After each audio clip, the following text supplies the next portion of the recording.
Good afternoon, everybody. This is a War Room to the Boardroom. Today I'm talking with Brigadier General Banks, retired. He'll be sharing his journey from flag officer and academic to being the associate dean at Kellogg and now the director for the Doerr Center, being a board member and a leadership consultant. I'm your host as always, Mayshawn Wilson, Global Business Strategy and Ops at Google, combat veteran, Duke MBA and West Pointer. For those that don't know of General Banks and his illustrious career and many esteemed titles, he currently works as the director for Rice University's Doerr Institute for New Leaders.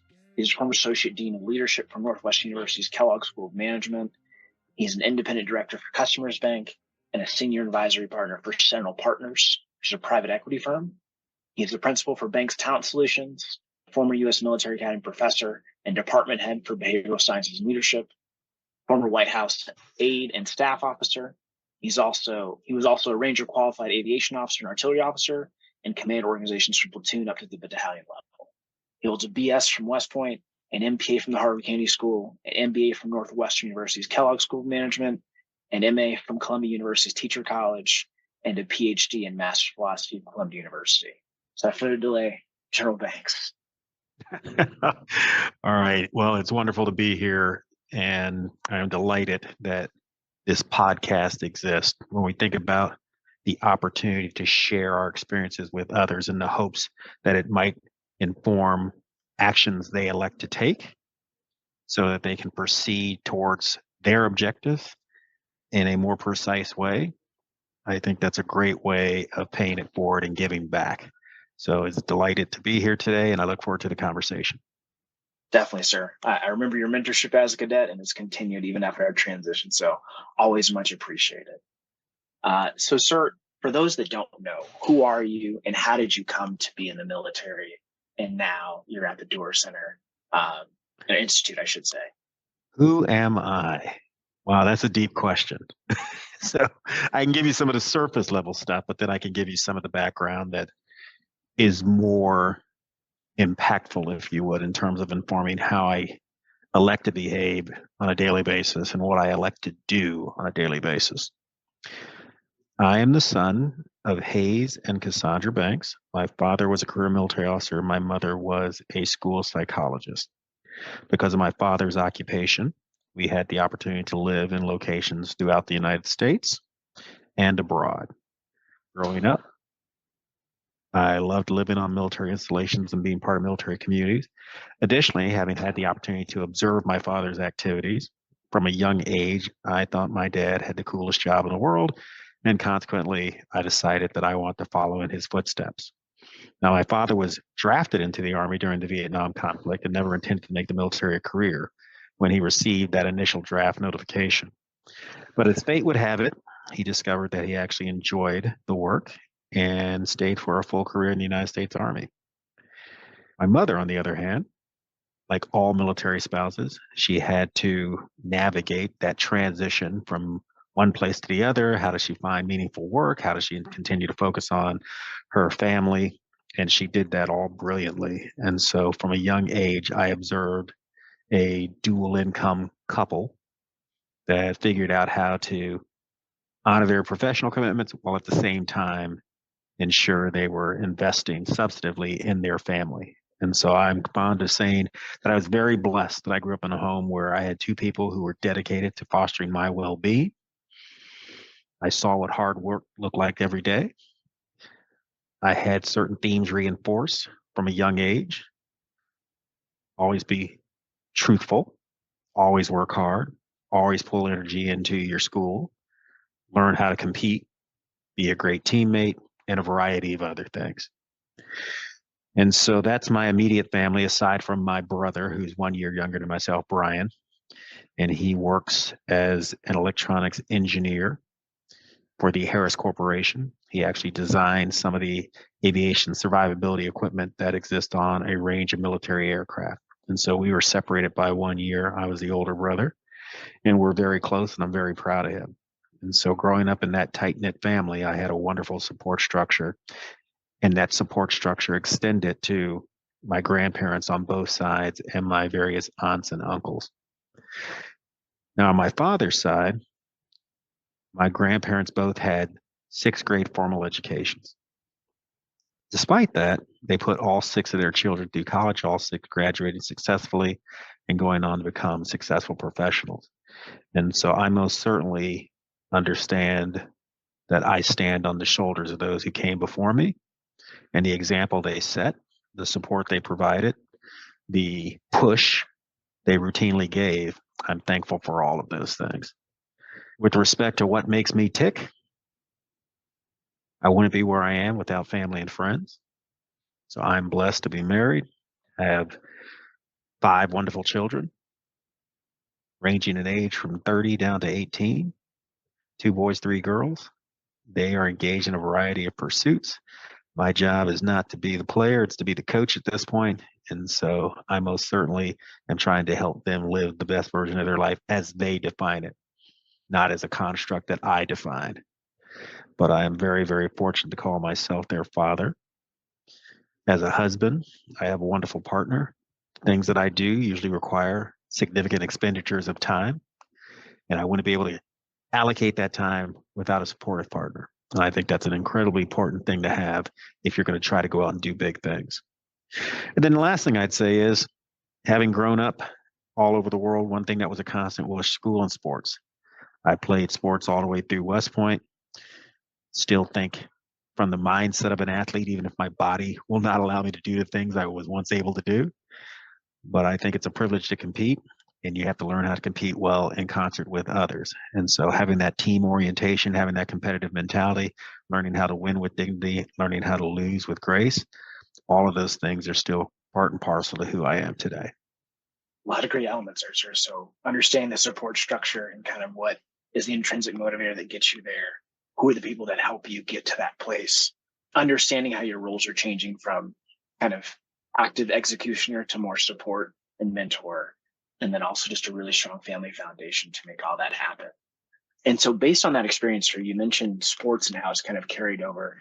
Can you talk about not only how it helps you kind of guide through your military career to all of these, illustrious accomplishments, but also how you thought about the changing of the playing field going from the military and West Point out into the civilian world?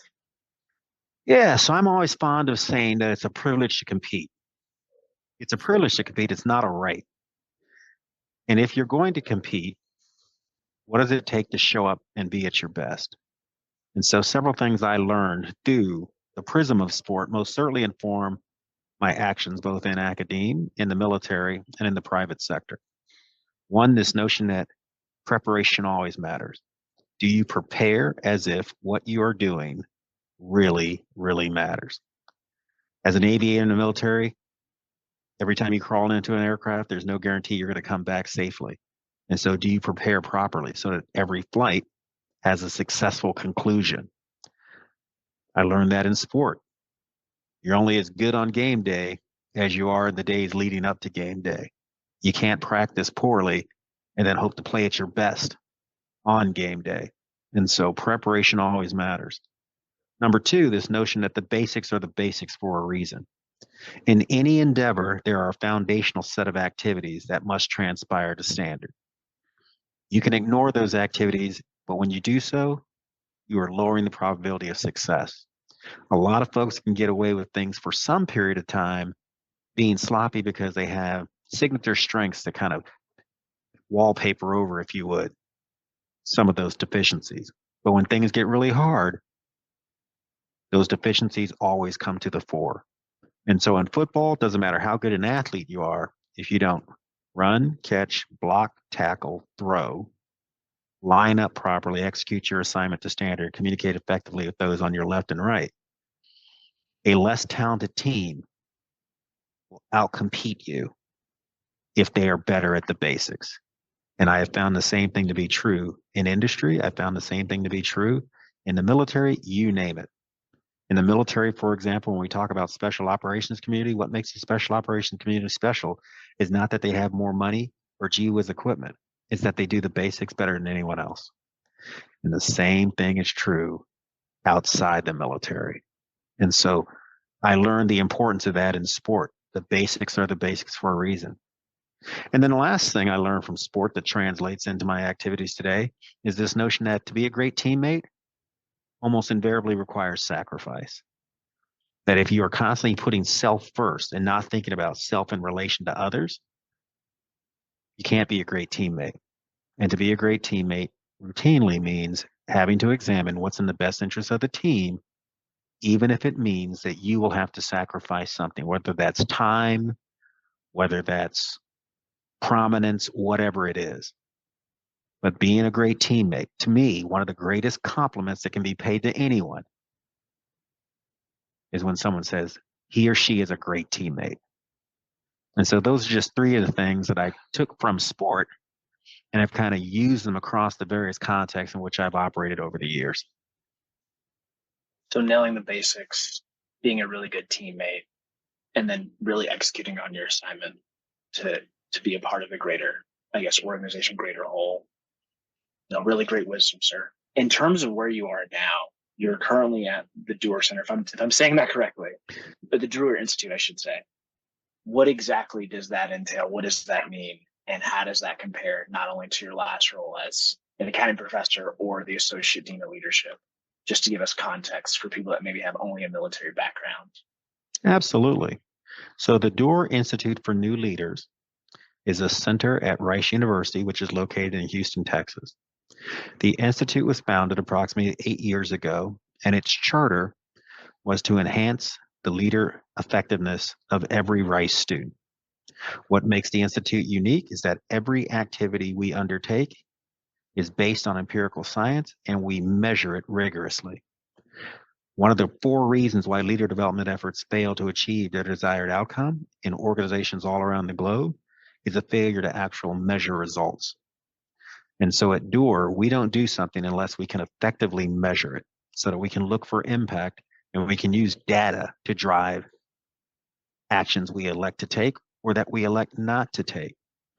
And so in this role, I have 12 full-time employees, approximately 50 contract coaches. I work across all 7 of the colleges at Doerr, or actually at Rice, and across the 11 residential colleges that also exist at the university. I report directly to the provost and the president of the university, and I work closely with our founding donors, John and Ann Doerr. John is a very famous venture capitalist for Kleiner Perkins, Caulfield and Byers out in Silicon Valley, worth approximately $11 billion. He was one of the initial investors in Google, initial investor in Amazon. He's had a lot of big wins over time. He's a very smart man. Once wrote a book called Measure What Matters. And so he's big on this notion of measurement. He's big on this notion of execution. And he had an experience once when he was visiting Rice. Both he and his wife are Rice graduates. And he was talking to some of the young people.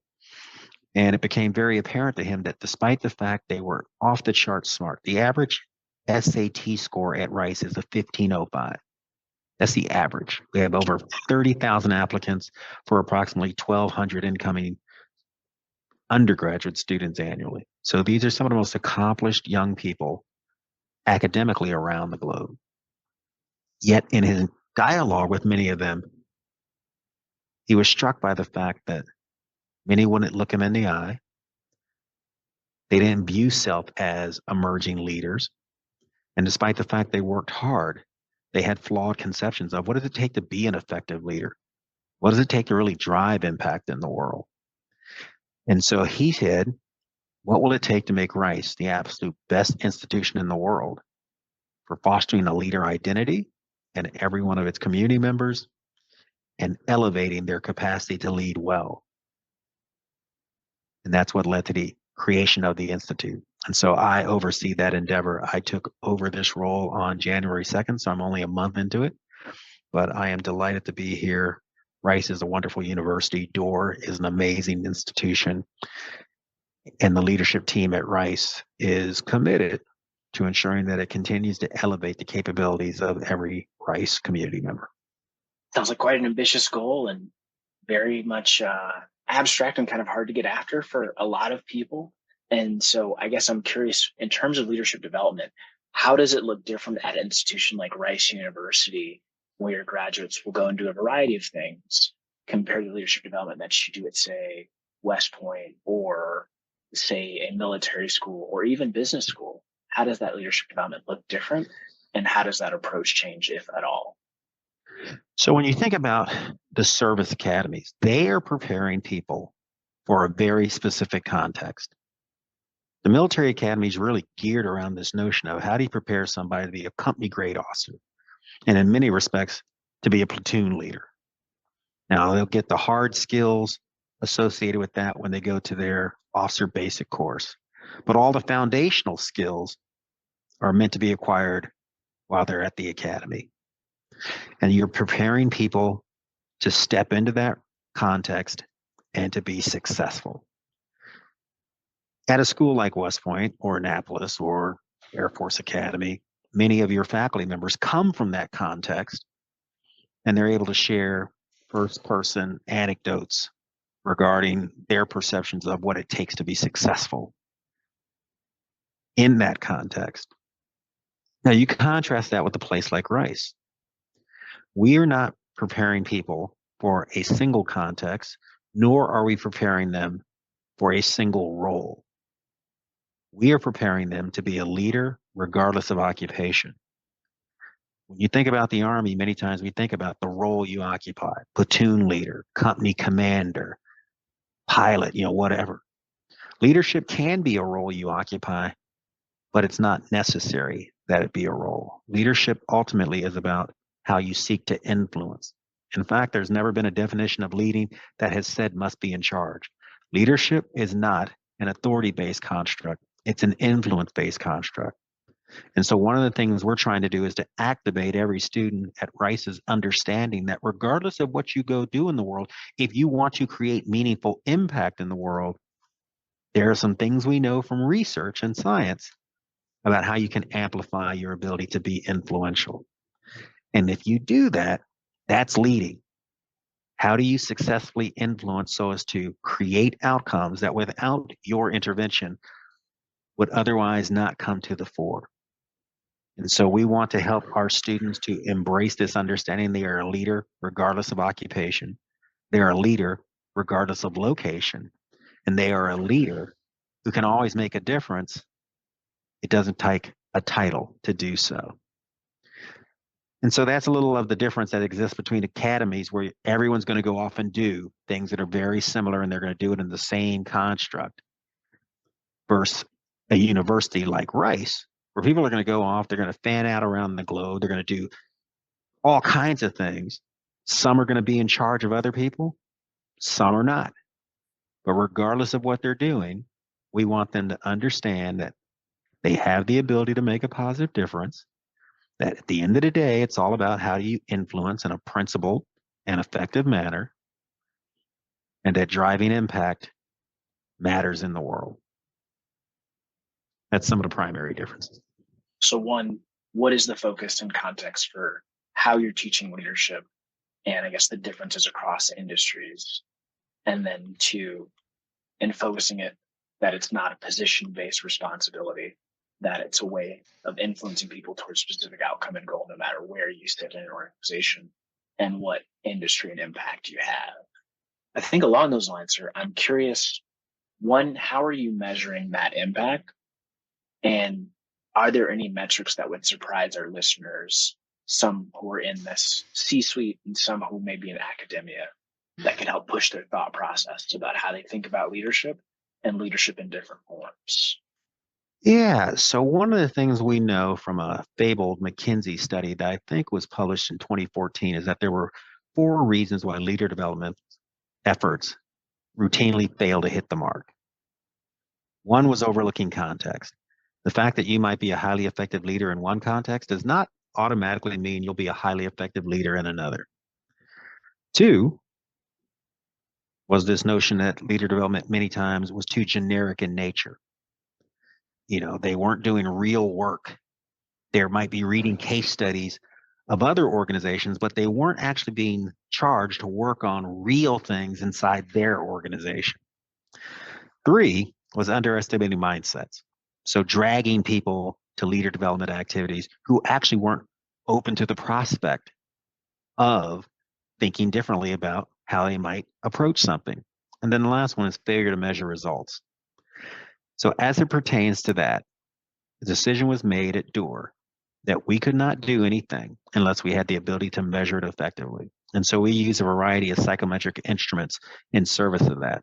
We can measure someone's perceived leader identity. We know how to do that from science. We can measure someone's perceived leadership self efficacy being a construct whereby it's a measurement of to what extent do you believe you are capable of doing something. If you have a high self efficacy, you're more likely to actually try to do it.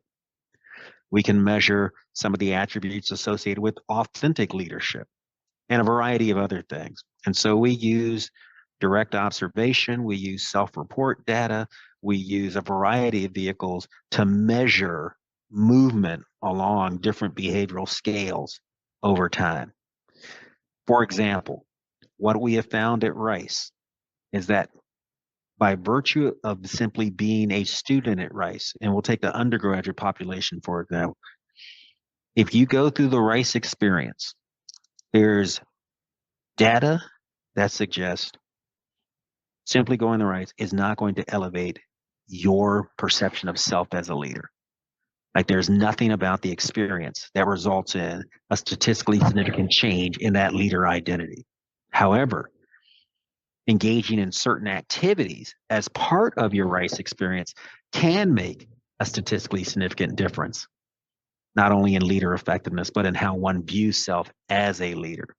And so what you have are countless schools around the world and countless companies that say, we produce leaders, but they don't measure it and they're acting based on flawed assumptions. Additionally, it sounds great in terms of marketing, but they actually have nothing to back up their assertions. And so we want to avoid all that. We said if we're going to say something, we say it because we actually have the empirical evidence to undergird whatever statements we're making. And this is why in countless companies that spend billions upon billions of dollars on leader development every year, they'll still say there's a deficit between the leaders they need and the leaders they possess. They'll have to go external many times for their most senior roles because they don't have an adequate bench so that people can move up into those roles. And the list goes on. And many times that's because while they might state leader development is one of their top 3 objectives, that statement is not backed by what they choose to prioritize on a daily basis. So it might say, hey, this is one of our top 3 things, but it doesn't fall anywhere close to the top 3 in terms of what they're actually prioritizing, resourcing, measuring. Rice is out to change the game on that. Which is a noble commitment. I guess I'm curious, sir, what typically causes it to fall by the wayside? So if we say, hey, we are the number 1 leadership development company or have the number 1 leadership development program in the world, but it falls kind of further down the list in actual resource commitments and business priorities, what typically causes either that disconnect or reprioritization to happen? This belief that if certain things are happening, it must be the result of great leadership. That's number 1. Many times it can be happening because you're managing things well, but you're not actually leading things well. Managers foster stability, leaders generate change. It is possible to create a company that's ruthlessly efficient, but that efficiency is actually going to spell their demise over time because when the processes and procedures they've created no longer meet the demands of their environment, simply doubling down on those things will only speed up the path to demise. It's been said that managers seek to eliminate waste in organizations and leaders seek to inject it because leaders underwrite the experiments necessary to produce new ways of being. And so you have companies that find something that meets the demands of their time. They try to become very efficient at producing that good or service. But if they're not continually thinking about what's next, they can find their way to obsolescence very quickly because they were always thinking about today to the exclusion of tomorrow. That's helpful. So a balance between present realities and the future growth needed to drive things forward, and then finding that right balance of both not only leader development, but also the leaders and managers needing to drive an organization forward, and a little bit of attribution kind of error to the wrong groups. Yeah, I mean, you look at Clay Christensen, Innovator's Dilemma, or talked about disruption and how we become myopically focused on the things that we're good at today, many times to the exclusion of what we need to be good at in the future. You take a look at companies that they're in dominant positions and become so dominant that they're like, what is the likelihood that we'll ever lose our position of dominance? I see a lot of movies on planes, and recently one of the movies I saw was BlackBerry. And in BlackBerry, it shows how the company gets to its heights, but then all of a sudden you had a disruption from Apple. And the founders of BlackBerry were like, that'll never work. They ignored market realities. They thought they had such a dominant position that by the time they awoke to the prospect of, oh my goodness, this Apple thing is taking off, they couldn't respond effectively. And a company that at one point was killing it got killed. One of the best examples of recognizing the importance of leadership in recent years has been the pivot of Microsoft. Microsoft under Steve Ballmer's tenure. During Ballmer's tenure, top line revenue grew by 3x, net income grew, it doubled. So over his tenure as a CEO, 3 times as much top line, 2 times as much bottom line. Yet the stock price at the end of Steve Ballmer's tenure was 40% lower than when he took over as the CEO. Now you can't say that's a market thing because during that same time frame, Apple's shares had gone from $50 to $500 a share. So what that was telling the market was, we're living on legacy. We have a dominant position, right? We're ubiquitous in many organizations, but the market had no confidence that they knew what's next. And so it was only a matter of time. And so when they brought in Satya Nadella, they understood we must innovate or we will die. And so Nadella helped them to recognize that while the numbers look good, the future didn't. And he said, the future will no longer be in the goods that we provide today. The future is going to be in services. And over the course of 2014 to now, he's pivoted that company from primarily being a product company to being a services company. And in doing so has unlocked tremendous value because he reimagined Microsoft. When he took over, they had slightly less than 400 billion in market cap. Today, many times it's approaching 3 trillion. That's in a decade. And that's not because of simply doing what we've always done. It was reimagining what we need to do and having the conviction to go do it. That's leadership. Companies need people they can scale human effort around. Companies need people who can not only imagine the future, but bring it to fruition. If you are a talented leader, you will always have a place because there aren't enough of them. And wherever they go, they create value. But leadership is not generic. So you can bring certain things from the military and apply them in other contexts, but you still have to have competence in that context. Competence and character. It's not enough simply to be, I'm inspirational. It's not enough simply to say, I'm physically fit. You have to know what you're talking about, and you have to know who you're talking with. You have to know what does it take to generate value here. And some of the things you learn in the military can absolutely map to other contexts, but you're going to have to become technically competent in that context. There's no getting around it. All amazing points, sir. So not only kind of bringing those values over, kind of mapping what works in different organizations, and then also mapping kind of where you need to go as opposed to just being extremely efficient in what you do now. If I got that right, you give a lot of great things there, sir. I think along those lines, kind of pivoting back to your journey, can you explain for someone that wants to follow in your footsteps, how do I become, say, an associate dean of leadership or the director for the Doerr Center? Like, what does that process entail? Is that, more linear? Is that more happenstance? Is that more fortunate luck? Is that more just awesome reputation? No, I think it's a combination of things. So I am what you would call a scholar practitioner. Having led organizations, I have amassed my own understanding of what it takes to build high-performing teams. But I've also studied extensively what do we know from science that can inform how we might go about those opportunities. And so I had the formal education that allowed me to be able to teach leadership, to teach the various models associated with it.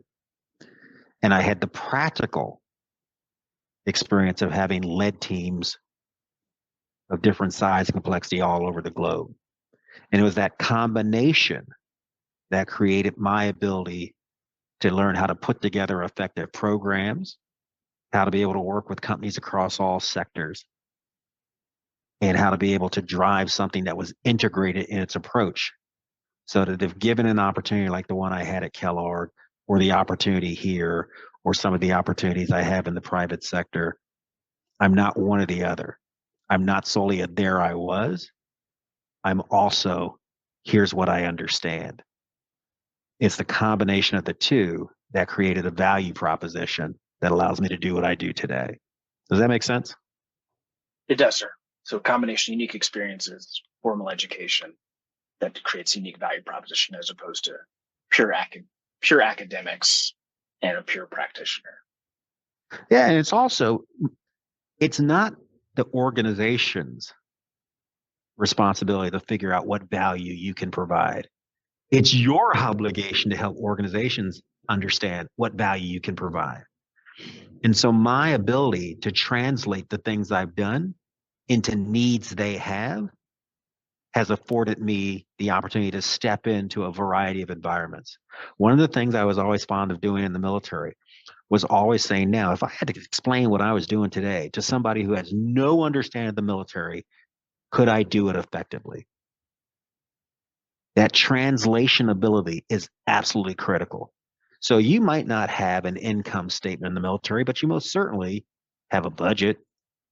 So do you learn how to communicate the things you do from a financial perspective in the military into terms that are understood by people in private sector organizations so that you understand the basics of a cash flow statement, income statement, balance sheet, that you have the ability to help them to understand how you've done sales, even if you never had a sales job.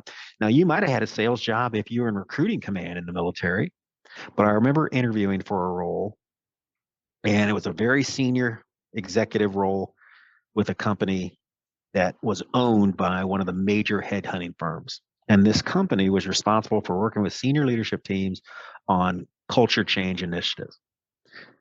A huge percentage of the role would be dedicated to sales, business development. And so some of the individuals interviewing me said, well, you've never sold anything. How do you know you can do it? And I kind of chuckled and I said, well, let me take you through the 7-step sales process and give you a recent example of how I had to enact it. One, they were surprised that I knew the 7-step sales process. Two, when I walked them through how you conduct a shura in Iraq and how you have different competing interests and you're trying to sell various stakeholders on a desired outcome.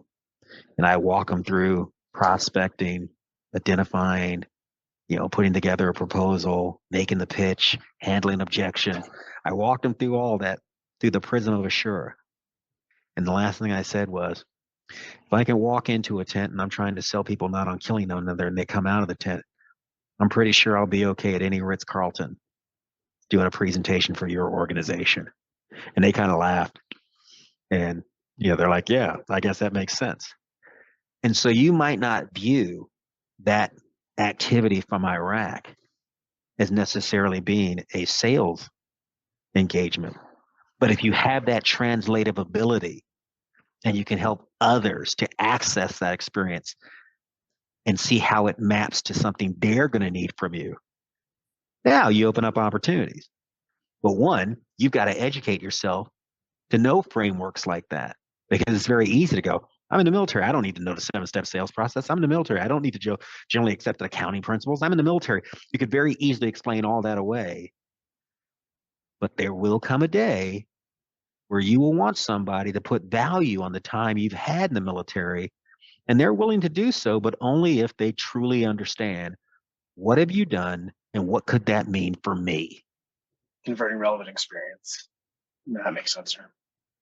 And also, pulling in frameworks from where you're trying to go to make it applicable for your new stakeholders. You mentioned thinking about what value you bring. Can you talk about how you thought about bringing that value and how you thought about that transition process, especially as a general officer coming out of the military and really trying to convert that value proposition? Often we see people typically do board seats, you see a variety of exits. Can you talk about your journey and timeline and how that may look different, say if you had exited at a different point? Well, one, I'm a big believer that we shouldn't try to leave the military behind. We should try to bring the military along with us wherever we go, but not have it be the only thing we rely on. Things like troop leading procedures work in other contexts. So use it. Things like after action reviews work in other contexts. So use it. Things like MDMP can work in another context. Use it so long as you demilitarize those times and say, now, how can I apply that same concept here? So I'm leading a team. How do I make sure that when we're about to get a new task, I issue a warning order? I start my initial planning prep. I'm doing my, IPB, if you would, of what we might encounter along the way. I can use all those things, and I have used those things to great effect in other contexts. And so I embraced those things, but I also was open to the prospect of saying, now, what are the best practices over here that I need to learn, become really good at, and demonstrate that I can excel at the application of those practices? And I think a lot of folks, when coming out of the military, they don't think about what's next until the day they're signing their DD 214.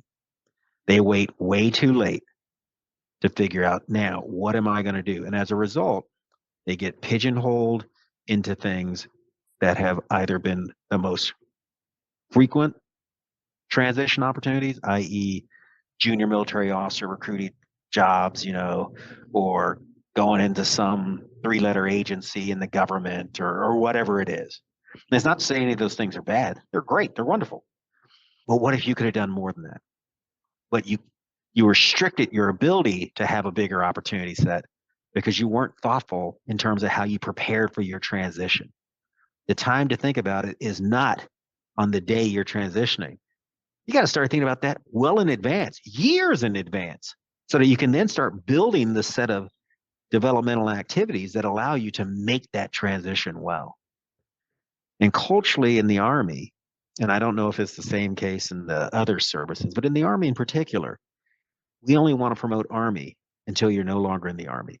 Even though we have things like ACAP and Soldier for Life and all the other stuff, we don't let people use that stuff until, 90 days out, 180 days out. I think one of the best things we've done in recent years are these, internships you can do for 4 to 6 months prior to transitioning out of the military. I think that's a phenomenal opportunity. But once again, you've got commanders that restrict how long they'll let somebody go do it. So even if the program says you could do it for X amount, they're like, nope, I'm not signing off on that.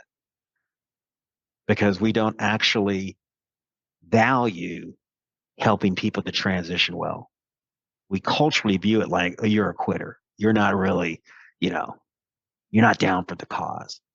And the thing is, the military is a volunteer force. If somebody serves for one day, serves for 30 years, we should say thank you for having raised your hand and committed to that service.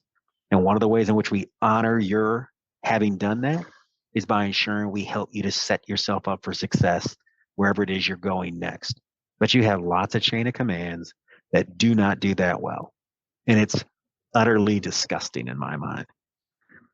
And so I made a decision long ago that while I love the military, I always knew no matter how successful, the military would come to an end. And I was determined to ensure that I transitioned the way I wanted to, not the way somebody else wanted me to. And so I just put thought into it. So you put thought into it, you gave yourself some time. Any best practices in addition to giving yourself time and kind of feeling out where that best fit is, sir? Start exploring what you could possibly do early. You don't know what you don't know, but there have been many people that you know that have gone before you. Reach out to them, figure out What aspects do you enjoy in your job? What don't you like about your job? What would you have me understand about your job? How do you go about getting entry into, an industry, a function, whatever else? But just start reaching out broadly, ask thoughtful questions, and start to really refine what is it that I think I would really enjoy. I always encourage people to think about three circles. What are you good at? Right? You might be really good at math, right? So you're really good at, and then what are you passionate about? While I'm good at math, I'm not passionate about putting Excel spreadsheets together all day. So there might be a divergence between things I can do and things that I really enjoy doing. What is it I'm good at? And what is it I'm passionate about? And you can draw that third circle. Who's willing to pay me to work at the intersection of those two? Because if you're good at something, you're passionate about it, and you can derive economic benefit from doing it, then you're not working, you're thriving. But to know where that intersection exists, it requires you to engage in a lot of introspection. The more you know about self, the better you can position self. And a lot of folks do not think about those three. They might think about who's hiring military background folks, right? So they're thinking about who's willing to pay for that kind of thing. They might think about what skills do I bring? I was a logistician, right? So I displayed the ability to do that. But many times they don't necessarily think about what am I passionate about? They many times replace passion with who's willing to pay me the most. So I might get paid a significant amount of money. I might be able to do it, but I might not like it. I've seen countless people go to, premium brands like Amazon to be an operations manager or, insert name of a big company. They took a job and quickly they were like, I can do this, but I'm not digging this. And it's nothing against those companies. It's nothing against those roles. It's simply that person didn't put themselves in their best position because they lacked self-awareness. It's one of my favorite frameworks, that good to great hedgehog concept. I love using that all the time. Kind of last couple pieces, sir. So in the midst of this uncertainty, both for leaders and people considering a transition, what advice would you give people to think about the broader picture and then ways to kind of approach that uncertainty and kind of move through those fears? Well, one is be curious. There is no excuse in today's age for lacking some awareness as it pertains to anything because you can just go to the internet and you can research. So you can't just opt out and go, I don't know anything about marketing. I don't know anything about sales. I don't know anything about account. Well, those are opportunities out there. So start educating yourself on them. Don't wait for someone else to educate you on them. So read broadly. That's number one. Two, build relational networks. Build relational networks. Harness all of the relationships you have. Family, friends, past co-workers, people who went to your undergraduate institution, people like whatever it is, cast a wide net and don't ask for people to give you something. Just ask for the gift of their time to build a genuine relationship with them and to learn from them. And if you do that well over time, when the right time comes, those people will want to help you because you've actually invested in building a genuine relationship with them. So be curious, build relationships. And then my last one is bet on self. Be willing to bet on self. If you're not willing to bet on self, then the vote is unanimous because who else is going to bet on you? And so, yes, others might tell you, oh man, don't do that. That's tricky or whatever else. But if you believe that's what I want to do and I'm going to do it, then bet on self. Have the conviction to go do the thing you say you want to do. Don't get talked out of it by somebody else who lacks the same conviction. Many times we act not based on our own insight, but based on the insight of others who really don't have your best interest in mind. They're simply giving you advice from their own perspective without really understanding who you are. And so if you say, you know what, I'm going to go do the thing that a lot of others say I shouldn't, but that's the thing that really excites me, then go for it. You can absorb the setback. Regret is the worst emotion in the human inventory. Never regret your unwillingness to bet on yourself. But if you're going to bet on yourself, I go back to those lessons in sport. Are you willing to put in the effort to prepare properly for whatever it is you're attempting to do? Are you willing to grind so you become really good at the basics of whatever it is you're attempting to do? And are you willing to work well in concert with others as a great teammate so that while you're pursuing your ambitions, you're also helping them to advance theirs? So in addition to that, kind of reading that natural curiosity, what are you currently reading, sir? Or podcasts you're listening to? Any recommendations, whether that's transitioning or things that have framed your leadership philosophy in this current environment? Yeah, reading a lot on generative AI. I think it has fundamental implications across all occupations. For example, I've got a meeting coming up this week with a company that uses generative AI to enhance team effectiveness. And so learning about AI, spending a lot of time taking a look at macroeconomic environment. Obviously, when you look at the flashpoints that exist in the Middle East, Asia, Latin America, Europe, there's a lot going on, and we need to understand those forces because they impact a whole slew of things. And so we can't simply go through the world and be ignorant about what's going on in the world. And then I'm also, you know, just reading things broadly that on the surface have nothing to do with my job. I mean, I like music, I like to travel, I like to work out, I like to nap. Like there's all kinds of things. And so I think you have to also fuel those aspects as well. Don't make everything just about work. Make everything about how do you create a life where you flourish.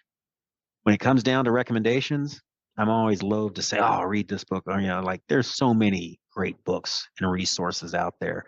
So I try to flip that and say, regardless of which one resource you pick a resource and actually dig into it. So if you're not reading a book, find one. If you're not listening to something cool, allocate time to doing that. If you're not going out and doing something cool, make the time, but do something. Oh, amazing words, sir. You've given us a lot of great details, a lot of great insights. So pulling out the basics, kind of really understanding how you function as a part of a team. If people want to learn more about you, the things that you're working on, what's the best places for them to connect and follow the different initiatives that you're a part of, sir? The easiest place to connect is via LinkedIn. Many times our institute is putting out a variety of messages via various social media platforms. Additionally, I get interviewed a lot for various media outlets, so you will see YouTube videos and other things that'll get posted routinely to the web. But LinkedIn is usually the easiest place to find out what's going on with me or what's going on with organizations that I'm privileged to be a part of. And then, is there anything that you have for our community, anything that you would like to either ask of our community, anything that you'd like to offer to our community? Well, the ask of the community is truly be a resource to one another. People who know me know that I'm fond of words. And the study of words, the origin of them is something called etymology. And when we think about the word legacy, it comes from the Latin word legatus, which means person delegated. So, what did the ancients mean by that? My perspective is that they understood our story would not be told by self. So, when somebody elects to tell your story, will the story they share be commensurate with the one you are intent on crafting? And if so, you will have forged a powerful legacy. Our legacy is rooted not in what we each say about one another, but it's what others elect to say about us. And so, as a community, if we're truly committed to helping to foster one another's well being, then that will foster a positive legacy. So that when someone reaches out to you and says, hey, I'd like to pick your brain on X, and you take the time to do that, that's crafting a powerful legacy. Hey, when somebody reaches out and they're struggling with something and you say, hey, let's work through this together, that's fostering a powerful legacy. And so we were all privileged to wear the cloth of our nation. We were privileged to form the bonds that will become part of our lives forever going forward. But those bonds shouldn't end when we take the uniform off. That commitment shouldn't wane simply because we're no longer on active duty. Always, always, always seek to try to help others. Now, there is the prospect of people always being takers and never giving. You can't just take. You have to give way more than you take. And so I would want every member of our community to give so that when it comes time to ask for something from the community, people are not only going to do it, but they're delighted to do it because you've been a great teammate. All amazing wisdom, sir, and thank you again for sharing your journey. We appreciate your time so much. You've given a lot of great nuggets here, sir. My pleasure. Thank you so much for having me on.